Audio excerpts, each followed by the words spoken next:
नमस्कार दोस्तों, मैं मनीष कुमार और आपके अपने चैनल में आप लोगों का स्वागत है। और अभी हम समालका के सचिवालय से हम आप लोगों के सामने आए हैं।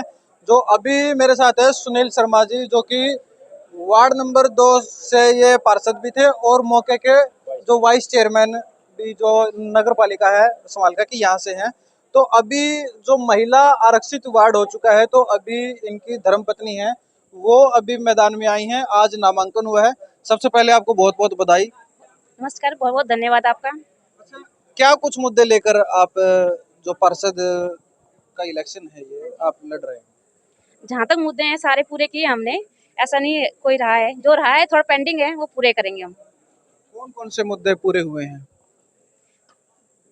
कौन कौन से मुद्दे पिछली बार जो आपने मतलब जो आपके पति ने जैसे सुनील जी हैं, तो कौन कौन से मुद्दे थे जो आपने रखे थे और वो मुद्दे पूरे हुए हैं, और कौन से नहीं हो पाए हैं? चौपालों का था पूरा हुआ, गलियों का पूरा हुआ, लाइटों का पूरा हुआ, कुछ कार्य है जो शौचालय के लोगों को सुविधाएं थी सरकार से वो पूरी कराई।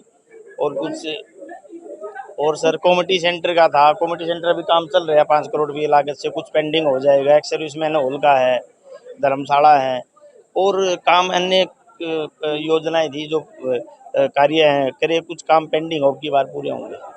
जैसे कि मौजूदा सरकार शुरू से पुरुष प्रधान देश रहा है हमारा, अब महिलाओं को बढ़ चढ़ के मौका दिया जा रहा है। तो अब आप क्या मतलब, जैसे अभी सर ने बताए जो पिछले मुद्दे थे, अब क्या आपके मुद्दे हैं जो लोगों को आप कैसे आप समझा पाओगे कि आप बेस्ट कैंडिडेट हो, कि आपको ही वोट करें? ऐसे हम बेस्ट ही हैं, इन्होंने पूरे हर तरह से कार्य किया है, ऐसा कोई कार्य नहीं छोड़ा है। लेकिन महिलाओं के लिए थोड़े उतरे हैं, महिलाएं अपनी समस्या बता नहीं पाती खुल के, उसके सुनने के लिए हम मैदान में उतरे हैं। कई बार क्या होता है, ये अमूमन देखने की बातें हमें मिलती हैं कि महिलाएं इलेक्शन तो लड़ लेती हैं, उसके बाद पार्षद पति सारा का सारा पदभार संभाल लेते हैं। बनने के बाद आप गांव में जाके देखना, सुनना सबसे, फिर बताना, हमसे आगे पूछना फिर कि क्या रहा। आपको ऐसा कुछ नहीं मिलेगा कि हम बने हैं और अपने घर में बैठे हैं, ऐसा कुछ नहीं है। डोर टू डोर कैंपेनिंग वगैरह चल रही है आपकी? हाँ जी, बिल्कुल। क्या रुझान मिल रहा है? हम तो जाके पता करेंगे ही, आप भी बता दीजिए आप क्या कहेंगे। सबने बोला है अपने घर में आराम से बैठो, आप ही हो, क्योंकि इन्होंने बहुत कार्य किया है, ऐसा कोई छोड़ा नहीं है। नॉमिनेट चल जाएगा, अभी तक कोई सामने कैंडिडेट है नहीं इस वार्ड में। मतलब वार्ड 2 से पहले कैंडिडेट है अभी तक जो कोई आप? सामने नहीं। एक कवरिंग फार्म भी मैंने कल भरा था अपनी भाभी का सुमन के नाम से, कल वैसे भरा था। तो अभी तक कोई सामने है नहीं और होगा भी तो हरियाणा में सब इतनी वोटों में जितनी पोल होगी उनमें सबसे ज्यादा बड़ी जीत वार्ड नंबर 2 बापरा से होगी। जो मौजूदा सरकार है, सबका साथ सबका विकास का नारा लेके चलती है। बिल्कुल। तो आपके वार्ड को देखते देखते मैं समालका की भी बात करूंगा, आप वाइस चेयरमैन भी रहे हो। काफी समस्या है, नालियों की पानी की निकासी नहीं हो पाती है। क्योंकि कल भी मैं यहाँ पे था। यहाँ सर क्या हुआ, यहाँ ना बीच में कुछ दिन कमान विपक्ष के चेयरमैन था उनके हाथों में चली गई, विपक्ष का एमएलए था। कुछ कोरोना काल में काम पेंडिंग रह गए और 2-2.5 साल से करीबन कोई विपक्ष का कांग्रेसी चेयरमैन था, उस वजह से वो काम नहीं हो पाए। अब भारतीय जनता पार्टी का कैंडिडेट यहाँ से बहुत अच्छी वोटों से जीतेगा और चेयरमैन बनेगा। सभी पार्षद भारतीय जनता पार्टी के जीत के आएंगे और शहर का मुख्य विकास अच्छी तरह से विकास करेंगे। एक आपके यहाँ से अपने आप को समाज सेवी कहते हैं पीपी कपूर, वो बहुत सरकार के ऊपर, मौजूदा सरकार के ऊपर भ्रष्टाचार के आरोप लगाते रहते हैं। उनकी अपनी सोच है, अपने हिसाब से कार्य, उनकी अपनी सोच है, इसके बारे में हम क्या कहें। तो ये थे हमारे, उनकी अपनी सोच है, हम अपने हिसाब से। क्या कुछ अपील करना चाहेंगे? वार्ड की जनता से आप लोगों से खुद जाके पूछोगे, आपको पता चलेगा। सारा खुशहाल वार्ड है, कुछ ही काम पेंडिंग रह रहे, नहीं तकरीबन 90% से सभी काम हो रहे हैं। तो ये थे हमारे साथ सुनील शर्मा जी, जो कि मौजूदा अब तक वाइस चेयरमैन रह चुके हैं और अभी चुनाव चल रहे हैं। 19 तारीख का चुनाव है और 22 तारीख को काउंटिंग है। और पल पल की अपडेट्स के लिए जुड़ रहे हैं मनीष कुमार पानीपत से। नमस्कार दोस्तों, मैं मनीष कुमार और आपके अपने चैनल में आप लोगों का स्वागत है। और अभी हम पानीपत के समालका के सचिवालय से हम यहाँ पर हैं। तो अभी मेरे साथ जो अंजलि अरोड़ा जी हैं और कुलभूषण अरोड़ा जी हैं, और वार्ड नंबर 11 से जो पार्षद पद के उम्मीदवार हैं। तो सबसे पहले तो आपको बहुत बहुत बधाई, आप पार्षद पद के लिए आप चुनाव आप में। तो मुद्दे क्या कुछ हैं आपके बेसिकली? मुद्दे देखो, छोटे कहते हैं ना, ये इलेक्शन है तो इसमें छोटे छोटे मुद्दे बहुत हैं। किस प्रकार से? जो है ना, क्या बोलते हैं, जैसे सफाई व्यवस्था हो गई, हैं। और क्या बोलते हैं, अब निकासी का कुछ हम अच्छे से करेंगे। जहाँ जहाँ पानी भर जाता है बारिशों में, वो सारा प्रयास करेंगे कि अच्छे से ठीक करवा पाए। तो और मतलब ये तो आपकी बेसिक से जो रोजमर्रा की जिंदगी में जो इस्तेमाल होती हैं चीजें, क्योंकि पानी घर से बाहर जाएगा ही जाएगा, रोजमर्रा की जिंदगी में जाना है। और बेसिकली सामाजिक मुद्दे क्या कुछ आपने सेट किए, गोल सेट किए? सामाजिक मुद्दे ये हैं, हम समाज सेवा में पहले ही लगे हुए हैं। हमने कोरोना वैक्सीन का कैंप भी लगाया है। और अब क्या है कि हमने गवर्नमेंट हेल्थ एसोसिएशन से परमिशन लेके हमारे मॉडल टाउन में जो हर महीने के तीसरे शनिवार को हमारे डॉक्टर्स आते हैं। जो छोटे बच्चों के लिए हमें दूर जाना पड़ता था वैक्सीन के लिए, तो वो हमारे अमीन वार्ड में ही आके बैठते हैं। जैसे हर क्षेत्र में क्राइम रेट भी होता है, घरों में डिस्प्यूट्स भी होते हैं, वो मामले फिर थाने तक भी चले जाते हैं, और उसमें जैसे जो पार्षद होता है उसका एक अहम रोल होता है कि उस मामले को निपटाया जाए, समझौता किया जाए। उसको लेकर आपका क्या कहना है? देखो, कोशिश यही रहेगी कि वो घर का जो मुद्दा है वो घर में ही सुलझ जाए। तो अभी हमारे साथ जो पार्षद पद की जो उम्मीदवार हैं उनके पति हैं कुलभूषण अरोड़ा जी। सबसे पहले आपको बहुत बहुत बधाई। आपके जो धर्मपत्नी है वो पार्षद पद के जो चुनाव के लिए आज नामांकन दायर कर दिया है। तो आप इस चीज को किस प्रकार से देखते हैं? पहले जैसे पुरुष प्रधान हुआ करता था, अब महिलाओं को मौका मिलने लग गया है, ये एक बड़ी अच्छी बात है। लेकिन पहले वाले जो रवैया था और इस रवैये में, इस पर आपकी निजी प्रतिक्रिया? बिल्कुल जब भी आप देखेंगे माल्टोन में, आप पता कीजिए वार्ड 11 के अंदर हम लोगों ने बहुत से आयोजन किए हैं। लगातार हम वीमेंस डे मनाते हैं, उसके अंदर महिलाओं को आगे ले जाते हैं। सारा मंच महिलाएं संभालती हैं, महिलाएं ही आयोजन करती हैं। उसके अलावा जहां ज़रूरत होती है महिलाएं आगे बढ़ के, इनकी बहुत बढ़िया टीम है। और सुंदरकांड कीर्ति के नाम से इस तरह, और ये लोग आगे काम करते हैं, तो फिर क्यों ना हम इनको आगे लेके आएँ। यही इसका है, पूरी टीम इनके साथ आई है। और हम ये चाहते हैं कि महिलाएं आती रहें आगे और बिल्कुल निसंकोच काम करें। तो अरोड़ा जी, मैं ये भी पूछना चाह रहा हूँ, कहीं आप जैसे जनता ने मौका भी दे दिया, आप बन भी गए, और फिर मैं कई बार देखने को भी हमें मिलता है कि हम पानीपत में रहते हैं, पानीपत के जो पार्षद हैं वो है नहीं है, मौके पे नहीं है, जनता बुला रही है, जनता के पास नहीं जा रहे हैं, उनका कोई इशू है गली को लेकर, नाली को लेकर, निकासी को लेकर, और मौके पे मिलते भी नहीं है। तो कहीं ऐसा तो नहीं होगा आने वाले समय में? सबसे पहली बात है कि हमारा जो मॉडल टाउन चौक है, शिव चौक है, उसके ऊपर हमारी दुकान है। और ये और मैं, हम लोग दोनों नीचे ही बैठते हैं इकट्ठे। सुबह नाश्ता व्यवस्था का प्रबंध किया और उसके बाद नीचे बैठते हैं लोग। अभी अपने वार्ड के अलावा हम दूसरे वार्ड के लोगों की मदद करते हैं, पेंशन बनवाने में या सीनियर सिटीजन कार्ड, जो भी कोई काम होते हैं। लोग ऑलरेडी पहले से ही मेरे पास बहुत आते हैं सलाह लेने के ऐसा लिए। तो नहीं हो चुनाव तक ही आए और बनने के बाद आप उनको मिले ना? मैं आपको बताना चाहूंगा आपकी जानकारी के लिए, मैं पहले नॉमिनेट पार्षद रह चुका, फिर उसके बाद एक इलेक्शन लड़ा, फिर सिलेक्टेड रह चुका हूं। तो लगातार सेवा कर रहा हूं। पब्लिक के कांटेक्ट में हैं। और पिछले प्लान में मैंने इलेक्शन नहीं लड़ा है, और फिर भी लोगों की सेवा करता रहा हूँ। और आगे भी हम, आप देखना, आपको लगेगा कि हाँ इस तरह काम होना चाहिए। ये नहीं कि इलेक्शन हो गया जोर शोर से काम कर दिए, और जब इलेक्शन बन गया, बंदा बन गया, पता ही नहीं लगता ढूंढ बनने के बाद भी एक बार फिर आएंगे हम। अभी तो हम जो वार्ड की जनता है उनसे तो मिलेंगे, लेकिन बनने के बाद भी हम मिलेंगे 1-2 महीने के बाद, कि उसके बाद आप लोगों का रुझान कैसा है जनता के प्रति, ये भी हम जानकारी लेंगे। बिल्कुल बिल्कुल, क्योंकि ऑलरेडी हम लोग नेत्रदान का कार्य यहाँ चला रहे हैं। हमारी एक संस्था है, मैं उनका अध्यक्ष भी हूँ, और बहुत से नेत्रदान करवाए हैं, लोगों को प्रेरित करना। जब कोई ऐसा हो जाता है, चलो हम उसकी पूर्ति तो नहीं कर सकते, इंसान चला गया, लेकिन फिर भी हम उनके घर में झोली पसार के किसी के लिए नेत्रदान मांगते हैं सर। और ये काम हम ऑलरेडी पहले से करते आ रहे हैं, और चीज़ें भी हम करते हैं। एक बार फिर से बहुत बहुत धन्यवाद। थैंक यू सर, धन्यवाद जी। तो अभी हमारे साथ ये थे कुलभूषण अरोड़ा जी, जो कि जो पार्षद पद के जो उम्मीदवार हैं उनके पति थे। और अभी जैसे अंजलि अरोड़ा जो कि पार्षद पद की उम्मीदवार है वार्ड नंबर 11 से, उनसे अच्छी खासी बातचीत हुई है। और पल पल की अपडेट्स के लिए जुड़े रहे मनीष कुमार समालका से। नमस्कार दोस्तों, मैं मनीष कुमार, और अभी हम समालका के सचिवालय से हम आप लोगों के सामने आए हैं। और अभी जो विजय जैन है, पार्षद पद का जो चुनाव के लिए नामांकन दायर कर दिया। सबसे पहले आप कौन से वार्ड के लिए आपने अप्लाई? 13 वार्ड नंबर 13 जी। सबसे पहले आपको बहुत बहुत बधाई, आप चुनाव में आप आए हो पार्षद पद के लिए। अच्छा, कैसे मन बना चुनाव के, या पहले भी आप चुनाव लड़ चुके हो? मेरी भाभी जी 2010 में पार्षद बनी हुई थी। तकरीबन वार्ड के विकास के लिए मैं वार्ड में रहता था ज़्यादातर। तो उसके बाद मैंने भी मन बना, मतलब लगभग पार्षद बनने के बाद वार्ड का और विकास हो, तो गलियों का, नालियों का, बिजली का, पेंशनों के यही मुद्दे रहते हैं तकरीबन। तो मैं जनता के बीच में हमेशा रहता हूँ, पहले भी काम कराता था। अब जनता मेरे को आशीर्वाद देगी तो मेरे को और ज़्यादा मतलब हाथ मजबूत होंगे, और ज़्यादा पब्लिक के काम मैं कराऊंगा। लोगों की समस्याएं दिन प्रतिदिन जो जन समस्याएं होती हैं, यही जो आपने बताई है यही होती हैं, लेकिन अमूमन देखने को क्या मिलता है, जब चुनाव जीत जाता है कोई भी किसी भी पद पे उम्मीदवार, उसके बाद वो पब्लिक से डीलिंग नहीं करता है। वो अपने पर्सनल कामों में इतना व्यस्त हो जाता है, पब्लिक इधर उधर घूमती रहती है, उनकी कोई मतलब सुध लेने वाला नहीं होता। नहीं, हम 2010 से पब्लिक के बीच में रह चुके हैं जी। 2010 से 15 के बीच में भी हम हमारे परिवार से हमारी भाभी जी पार्षद थी, और हम पब्लिक के बीच से मैं 2010 में भी और 2022 में भी।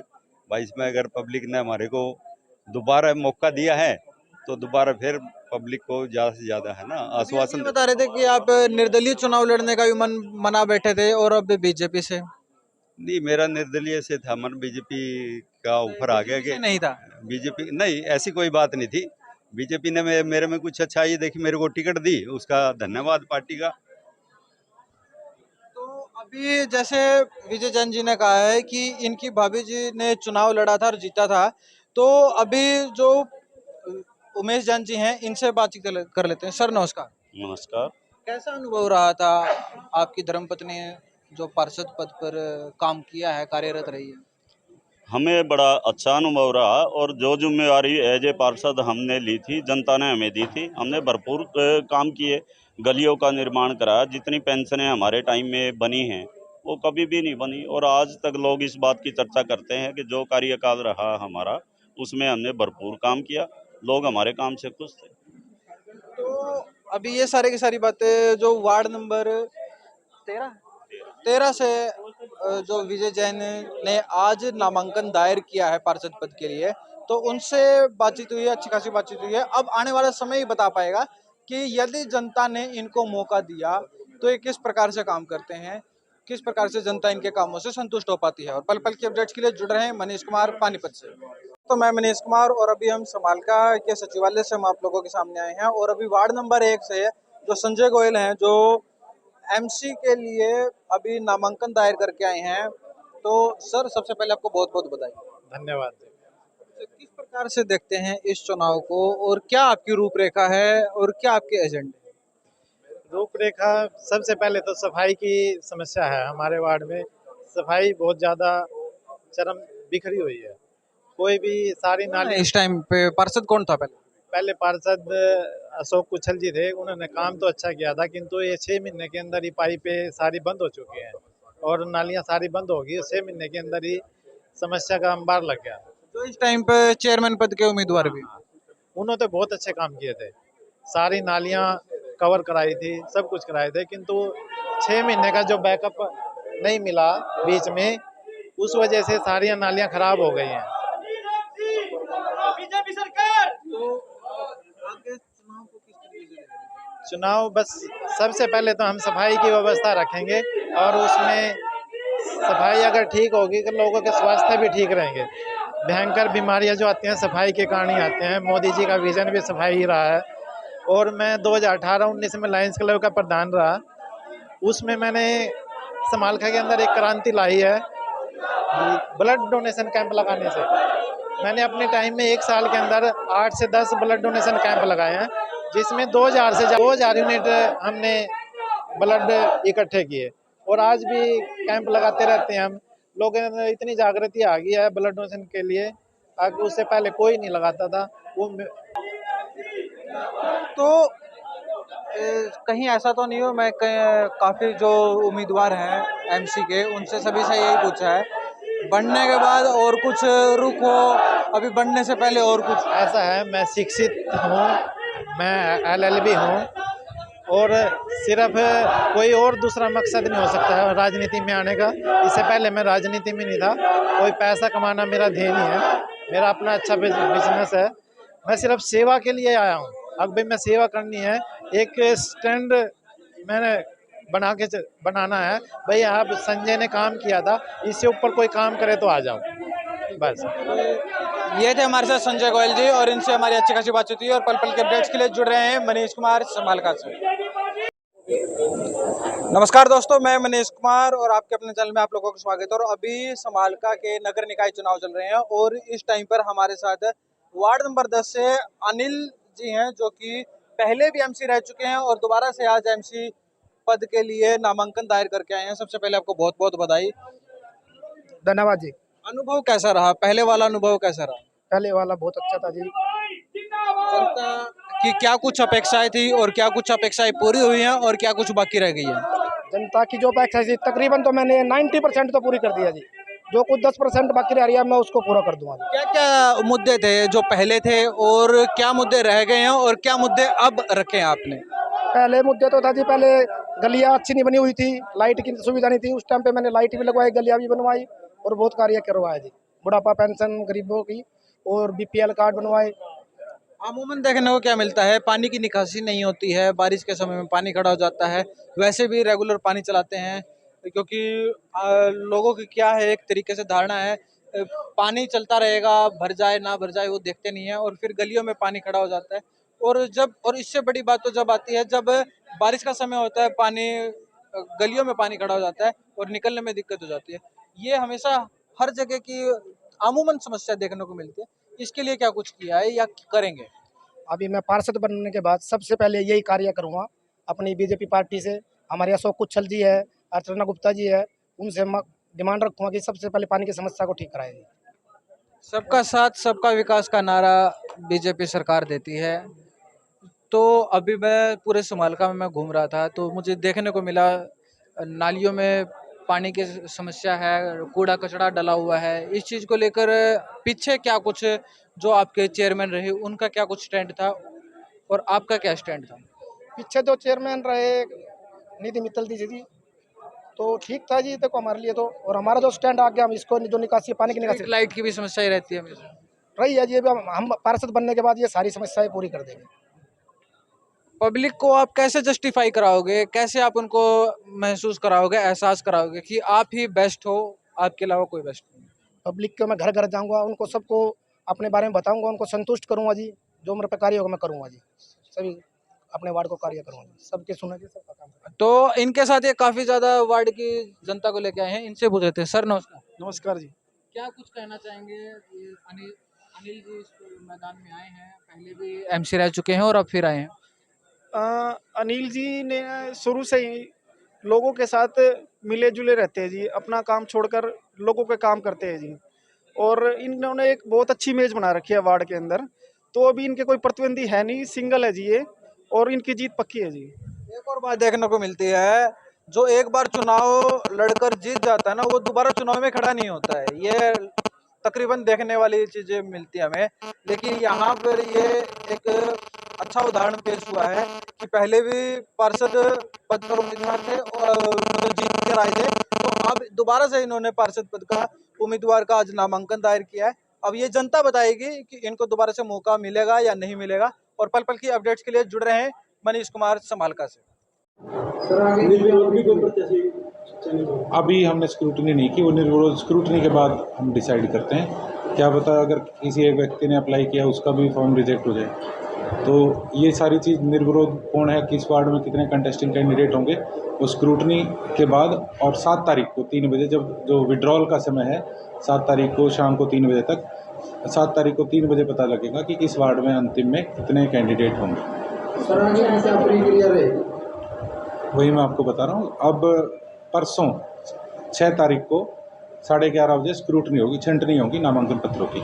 छंटनी के बाद उससे अगले दिन 7 तारीख को दोपहर को 3 बजे तक अपना नामांकन पत्र वापस अगर कोई लेना चाहता है कैंडिडेट तो वापस ले सकता है। 3 बजे जब list of contesting candidate final हो जाएगी उसके बाद हम सिंबल अलॉट करेंगे। 7 तारीख को शाम को हम जितने फाइनल कैंडिडेट, उसके बाद किसी को अपना फॉर्म वापस लेने का भी मौका नहीं दिया जाएगा, उसका बैलेट में नाम आएगा ही आएगा 7 तारीख को 3 बजे के बाद जो हमारे पास कैंडिडेट रह जाएंगे। सर आज कुछ कैंडिडेट ऐसे भी रही जो लेट आए और नामांकन फॉर्म नहीं भर पाए, तो ऐसा भी रहा कुछ? नहीं, ऐसा कुछ नहीं है। 2 कैंडिडेट थे, 259 पे, एक बीजेपी किसी वार्ड के थे, बहुजन समाज पार्टी के थे, तो 3 बजे गेट पर थे तो उसको अंदर ले लिया गया। जो रूल भी यही कहता है 3 बजे अगर कोई व्यक्ति गेट पर है या उसका प्रपोजल है फॉर्म के साथ तो अंदर ले लिया जाता। उसके बाद ना किसी व्यक्ति की रिक्वेस्ट आई और ना ही बाहर कोई था। जनता से प्रत्याशी से क्या कहना चाहिए? देखिए, मॉडल कोड ऑफ कंडक्ट के रूलों का पालन करें। जो हमारे प्रत्याशी हैं जो डिफेसमेंट ऑफ प्रॉपर्टी वो ना करें और अपना खर्च है उनका रजिस्टर बनाए रखें। और जनता से उम्मीद हम ये करते हैं कि जनता भी बिना किसी लोभ लालच के आके इस मतदान में अपना पार्टिसिपेट करें। नामांकन फॉर्म भरने जब भरे जा रहे थे तो माहौल कैसा रहा? कुछ शोर शराबे वाला? नहीं, ऐसा कुछ नहीं रहा। माहौल ऐसा बिल्कुल सौहार्दपूर्ण माहौल था। बहुत अच्छे तरीके से नामांकन भरे गए। कितनी संख्या में नामांकन? 17 वार्ड के लिए 73 जो मेंबर्स के लिए और 10 व्यक्तियों ने प्रेसिडेंट पद के लिए अप्लाई नामांकन पत्र भरे।